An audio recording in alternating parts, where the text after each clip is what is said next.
Have you ever wondered why some people remain calm in chaos while others crumble under pressure? What if your mindset, not your circumstances, was the key to peace, strength, and resilience? Have you ever felt overwhelmed by life, only to later realize it was your own perception making things worse? If you've asked yourself these questions, you're not alone, and you're in the right place. In today's video, we'll explore how to build an unshakable mindset guided by ancient Stoic wisdom. This isn't about suppressing emotions, it's about understanding them. It's not about avoiding hardship, it's about reframing it. So if you're ready to take control of your mind and master your emotional responses, make sure to subscribe, hit that like button, and let's dive into the Stoic path of mental freedom.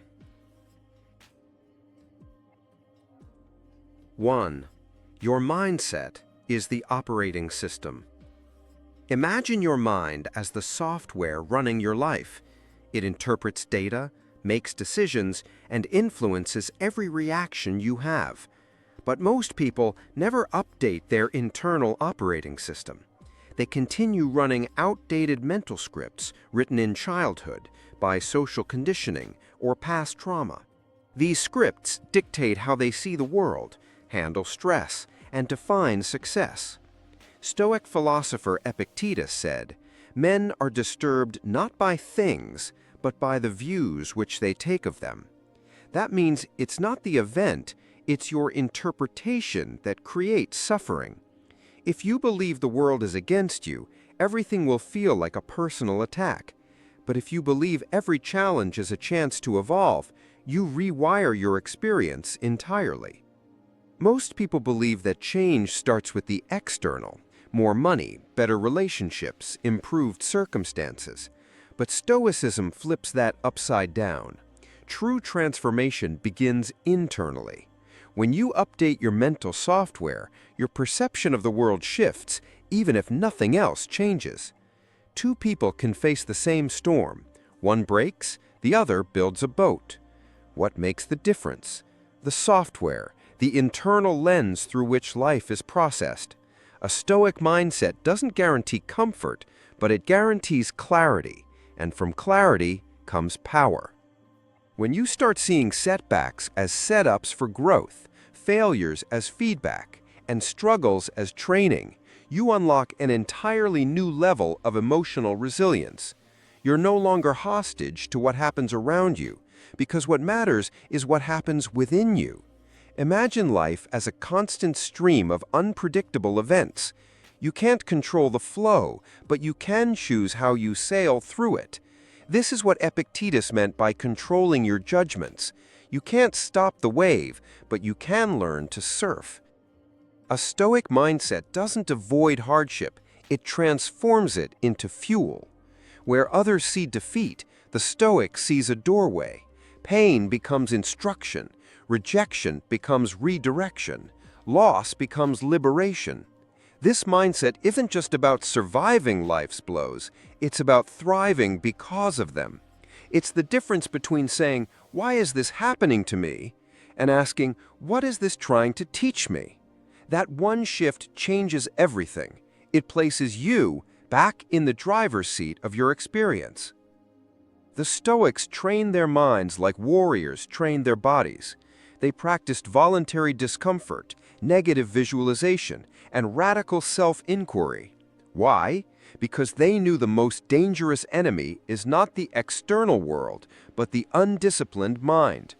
A reactive, chaotic mind creates unnecessary suffering, but a calm, focused mind can navigate chaos with grace. When you treat your mindset as an operating system that needs conscious updates, reflection, and maintenance, you move from unconscious reaction to intentional response. And in that shift, you find freedom. 2. The mind as the ruling power. In Stoicism, the mind is known as the hegemonikon, the ruling faculty. It's not just a poetic metaphor, it reflects a deep philosophical truth. Your mind is your command center. It governs your thoughts, filters your perceptions, and ultimately shapes your behavior. Marcus Aurelius wrote, "Life itself is but what you deem it." In other words, reality isn't what happens, it's how you choose to frame it. If your mind is undisciplined, life becomes a series of uncontrollable reactions.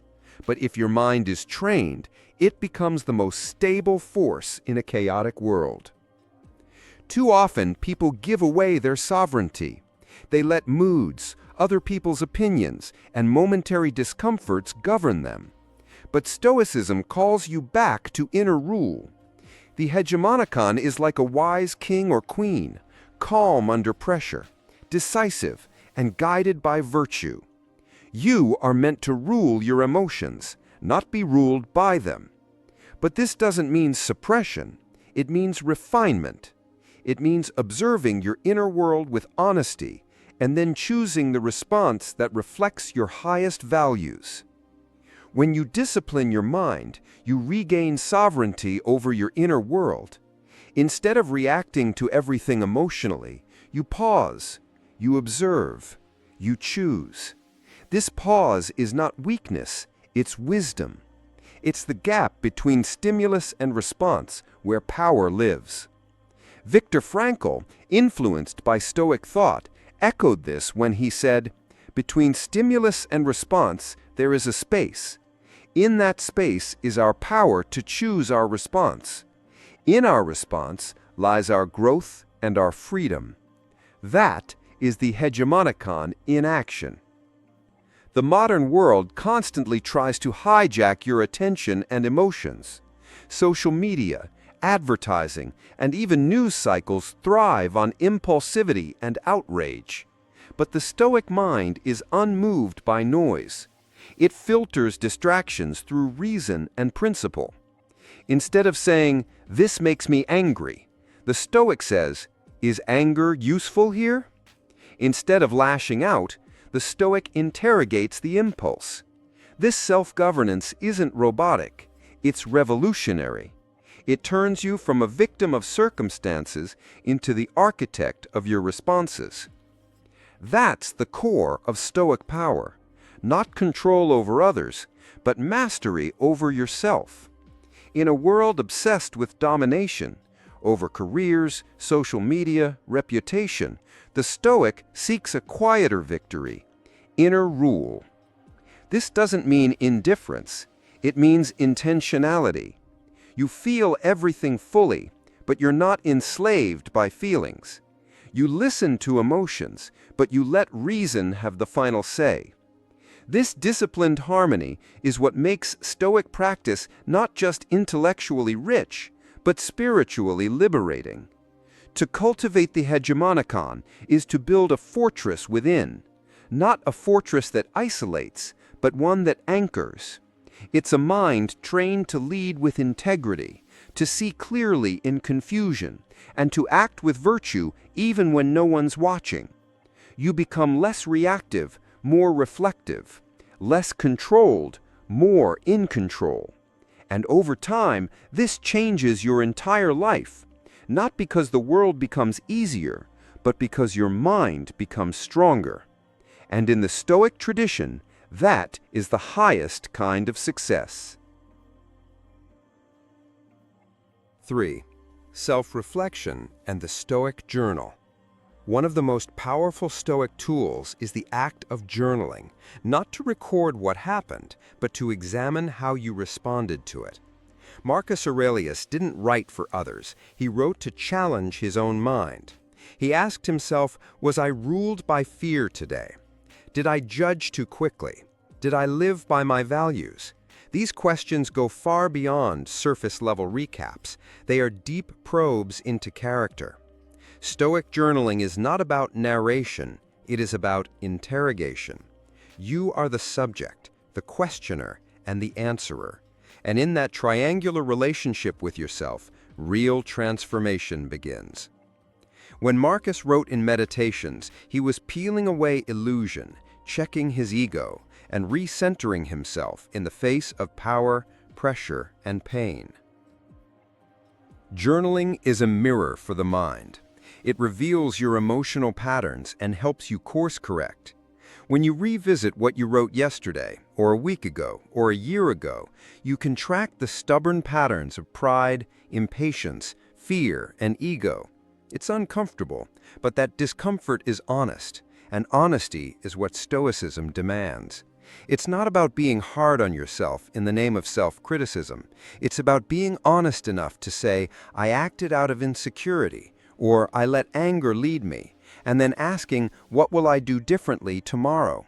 With each reflection, you chip away at illusion. You get closer to the core, the rational, grounded self that Stoicism helps uncover. It's not about perfection, it's about progress. This is what makes Stoic journaling different from performative self-help routines. You're not trying to impress anyone. You're not pretending to have it all together. In fact, the most useful entries often come on the worst days, when you fell short, lost your cool, gave in to pettiness or anxiety. But if you can capture that moment honestly and without excuse, you gain power over it. The pen becomes your tool for internal sovereignty. You write not to be seen, but to see more clearly, not to be praised, but to improve. This kind of journaling is training for the mind. When you consistently reflect, you grow in clarity, stability, and self-awareness. Clarity allows you to separate what happened from what you felt about what happened. Stability arises when your emotional swings shrink because you've trained yourself to pause, assess, and act instead of react. And self-awareness deepens because your journal becomes a long-term conversation with your past self. The questions become more refined. Your answers become less defensive. You begin to see through yourself, and in doing so, you grow beyond your impulses. The Stoic journal is not a diary of events, but a log of internal resistance and growth. It tracks your battle with the self and your commitment to winning that battle a little more each day. 4. Control what you can, release what you can't. The Stoics divided life into two categories: things you can control and things you can't. This sounds simple, but it's radical in practice. Most of our suffering comes from confusing the two. We worry about how others interpret our words, how they feel about us, or whether we'll succeed tomorrow. But none of those are truly ours. What is ours?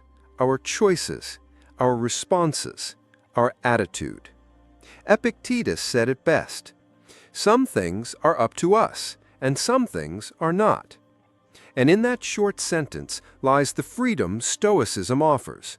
You are not a prisoner to outcomes. You are not a puppet of praise or criticism. You are sovereign over your mind, and that's enough. You can't control how people see you, what happens tomorrow, or the outcomes of your efforts. And yet modern culture trains us to fixate on exactly those things. Social media urges you to chase likes, appearances, and validation. Hustle culture glorifies working harder just to win. But Stoicism calls us in the other direction, inward. It teaches that it's not what happens to you that matters, but how you meet it. A Stoic doesn't seek comfort in certainty.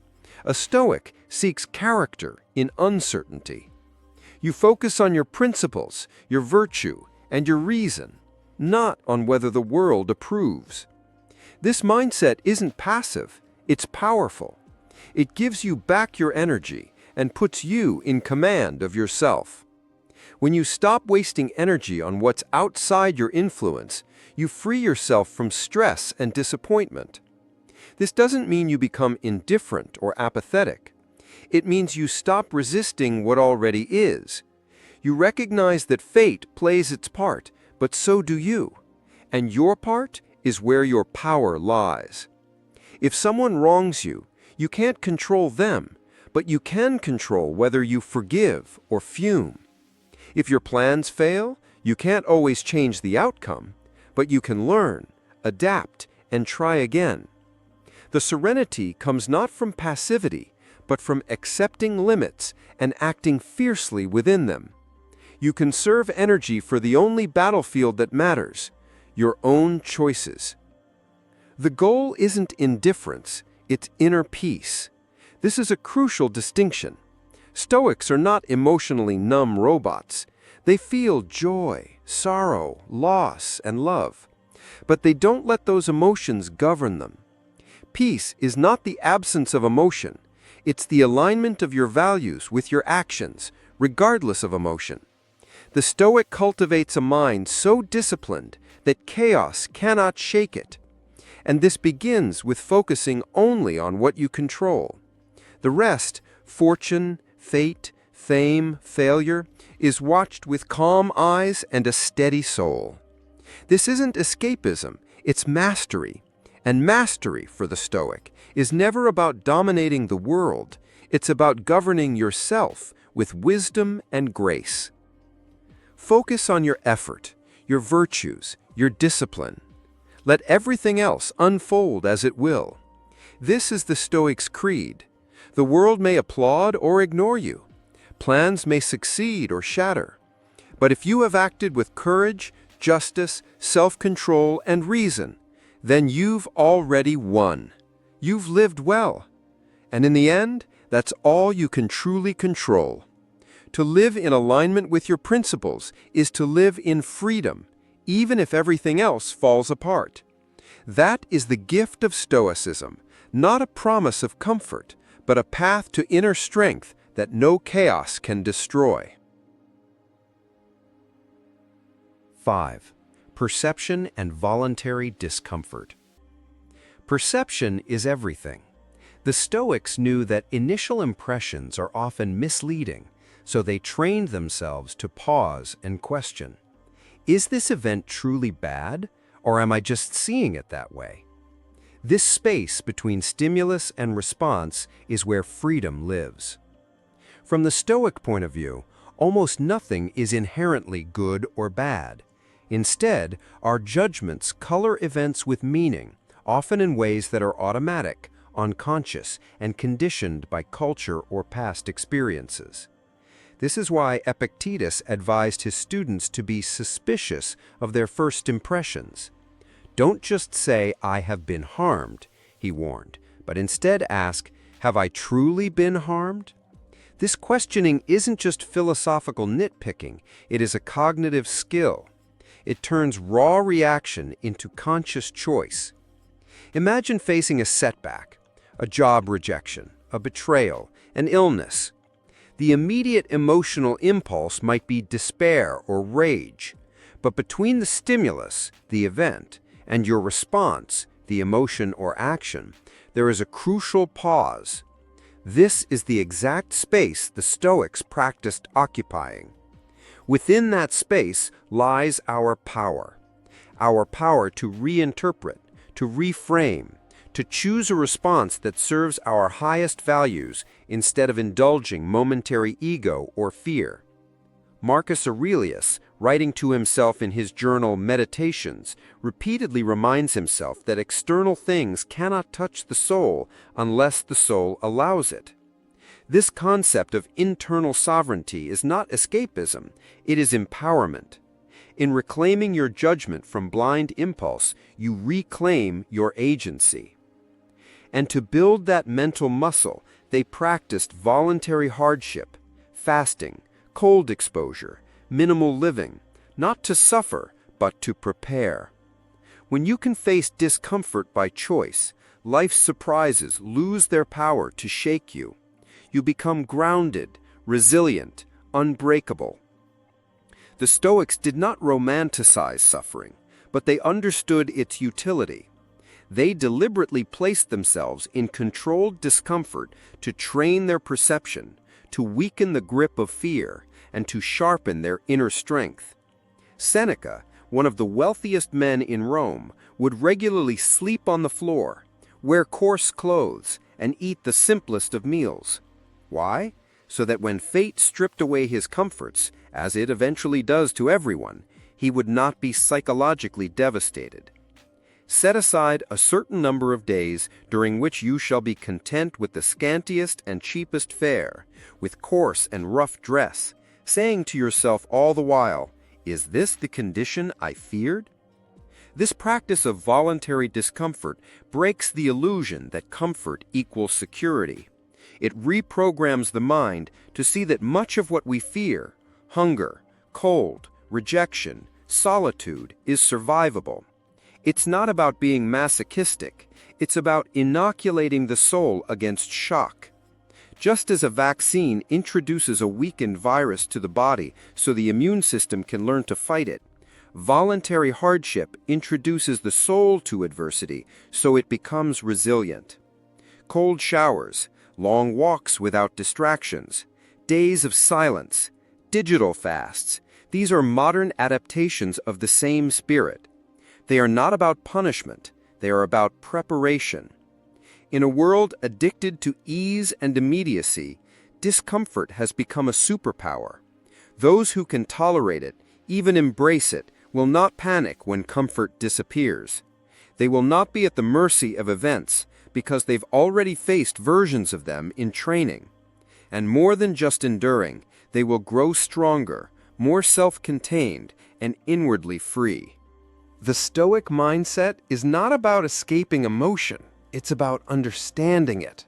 Not about dodging life's blows, but turning them into building blocks. When you train your perception, align your actions with reason, and reflect deeply, you step into your true power. You don't need perfect conditions to live a powerful life. You just need a trained mind. And that's something you can start building today. If this message spoke to you, make sure to like the video, subscribe for more content on self-mastery and Stoic wisdom, and share this with someone who needs to hear it. Remember, your mind is the key. Guard it well, and it will serve you for life.